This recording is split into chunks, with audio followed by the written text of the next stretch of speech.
We're going to say a little bit about, obviously, business issues, but before I do that, I'd just like to put in context some of the aspects of this election campaign, which I know it's been around for quite a while.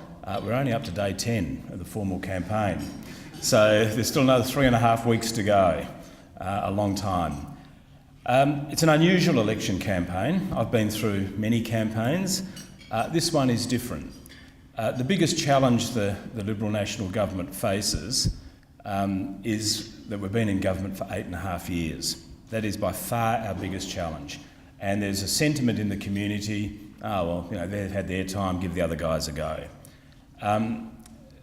That happened, I guess, at various stages in Australian politics.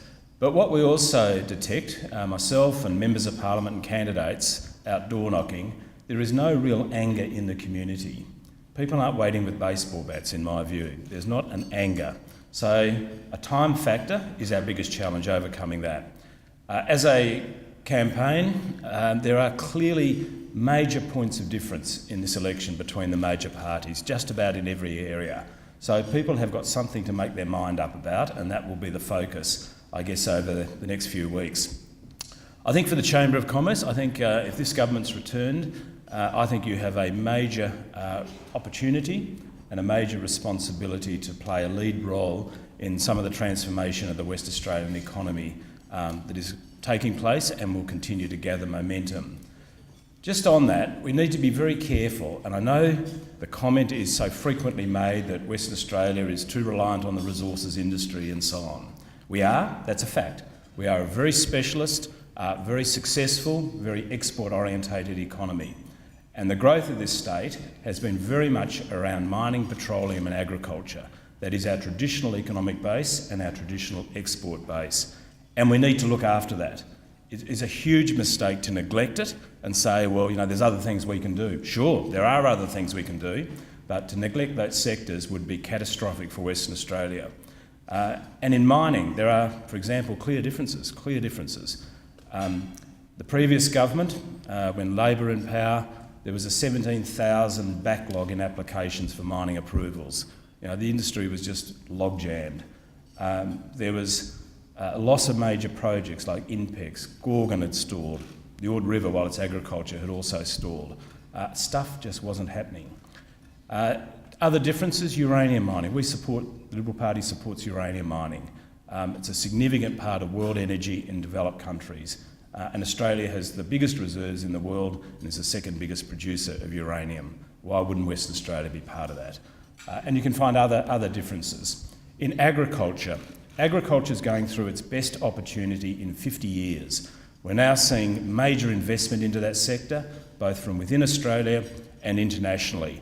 And with 2 billion people to our north, increasing urbanisation and the like, huge opportunities there, and in fishing and in aquaculture. Great opportunities. But again, points of difference are there.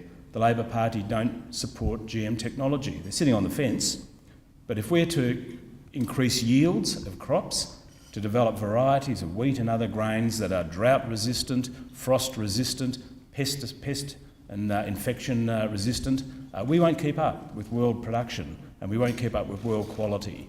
The Ord River, I don't know why, but the Labor Party opposed the Ord River development. I would have thought it's the most exciting development in Australia's north, being led by this state. Again, sitting on the fence. Go into some of the growth sectors. So we have to look after that export base, and that's our international standing. And on international standing, if you have a government in this state that for whatever reason says we'll tear up government contracts, don't underestimate a moment the implications of Mark McGowan saying he will tear up the contract for Row 8. Whether you support Row 8 or not, doesn't matter to some extent.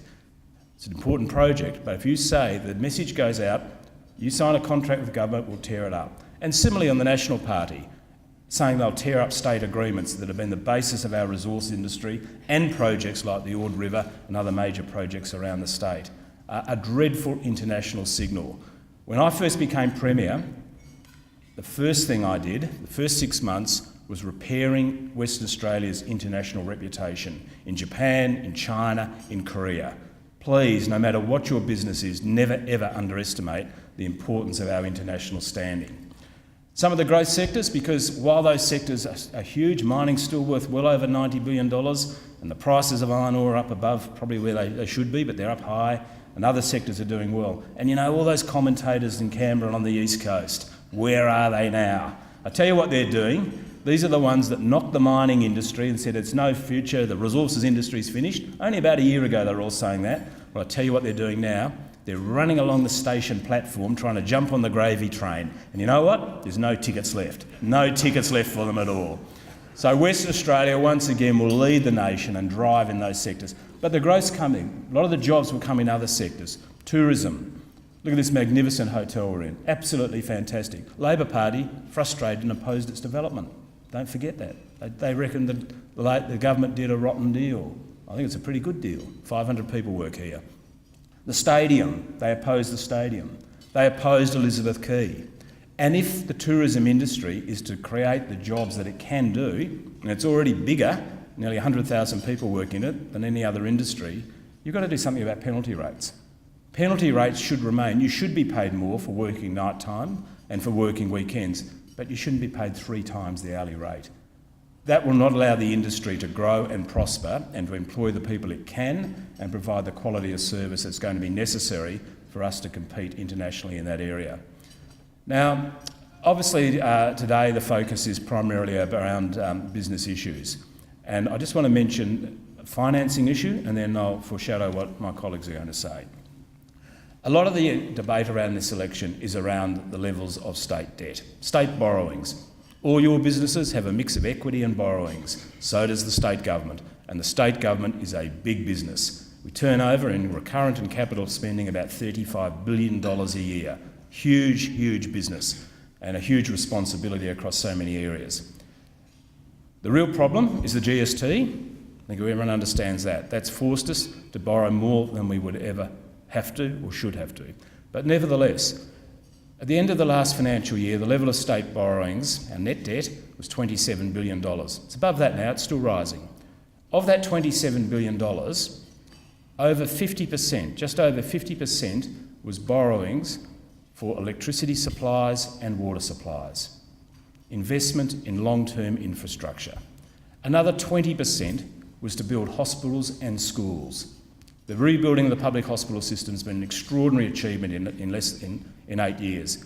And we've built 46 new schools during that time. Why? Because our population's gone up 500,000 people in the last 8 years. Families with school-aged children arriving in Western Australia.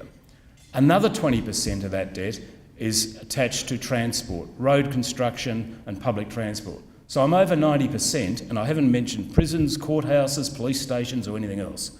All of that money, all of that $27+ billion has gone into borrowing for capital expenditure, the infrastructure for the future of this state. And yes, we need to reduce it. It is uncomfortably high, and we need to have a capacity for further investment into infrastructure across both social and economic areas. Liberal Party's plan, pretty simple. I took some persuasion by Mike Nahan. We were old friends, we nearly became unfriendly, but we all sorted it out, didn't we, Mike? You won. But the result's the right result. And we considered this for around 2 years. And the decision to sell 51% of Western Power, retain 49% in government ownership. Of the 51% sold, 30% will go to Australian superannuation funds. Why not? And another 20%, the remaining 20%, will go to mum and dad investors for their own private super funds, presumably. So it stays as Australian-owned, and the state government is always the dominant shareholder in that. And it's regulated quite independently. It's regulated now, and it'll be regulated under exactly the same rules with a mix of public and private ownership. I don't think the community are going to be scared about that. I think a younger, more sophisticated community in Western Australia understands you have to move with the times. And you know, during this 8 years, while that debt has risen, our net assets, the net assets owned by the government on your behalf, has increased by over $70 billion. Western Australia is not going backwards. We are getting stronger and stronger as, if you like, government and as a financial entity. So selling that allows us to reduce debt overnight by $8 billion and gives us capital to put into schools, into infrastructure and the like. And otherwise, this economy will slow. It will slow dramatically. I'm incredibly optimistic for the future. The people who will employ the next generation of Western Australia are sitting in this room. It's business people like all of you. And we recognise that business needs to be competitive. So today we are going to announce some tax reductions. They are modest. We would love to do much more than we're going to announce today, and we are constrained. By selling Western Power, by hopefully getting a reasonable deal out of the GST, we'll have the capacity. But today we're at least setting the direction, some modest reforms in the area of payroll tax and some modest reforms in the area of land tax. Two issues that particularly affect small to medium-sized businesses.